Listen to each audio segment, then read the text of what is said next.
100 milyon soma Colt geldi. Sroşi satıladı. 4 tane yumuşak balon. Hemen esası bu mexanike. Kraska 10 kreli bilen iş orunda azgına var eken bemalal ustalarınıza üzerinizi gösterip alaverasizlar. Bismillahirrahmanirrahim. 105 bin kilometre yurt tuttu maşinimiz. Mexanike temboli 2020 yılda işlep çıkarılgan. Alıp Hazret Binemen deseyizle yine maşinimiz.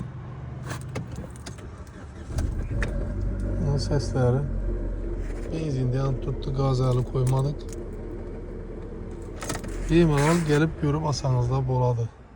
100 milyon soma lekin bu divez yok. Bana başka illerde 110'dan ziyade aytıp oturttularsa geleverasida hazır xudo qalasa başka. Geyinler şu posa Malibu birine poşamız esa. Malibu birimiz 2013 yılda işlep çıkarılgan. Avtomat pozitsiya, lüksus hili. Kraska yok umuman, hem yeri taptaza. Yine sastaynasını görün. Yaxshi holatda turibdi. Mashinani libo ustangizni ko'rsataverasizda idealniy darajada desa bo'ladi. Narxi 130 milyon so'm üstüne qaytib beriladi. Mashinaliki hech yerine gap yo'q. Hech texnik ham tomonlamam, kuzov tomonlamam, hech yerine gap topolmaysizlar mashinani. 100% javob mashina ham yerine. Shun gelip ko'rib olinglar. Endi baring yaxshimini ko'rsatdik. Endi Equinox 250 milyon soma.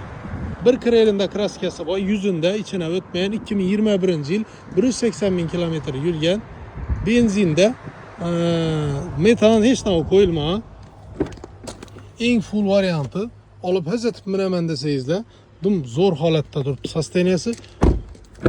Şimdi köpçülük hem ak süveti yakadı, köpçülük ya kara süveti. Şahsen bana ak süveti yakadı.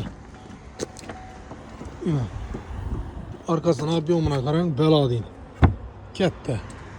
Knopkasını bassan özü plisos olup uçutturaveradi.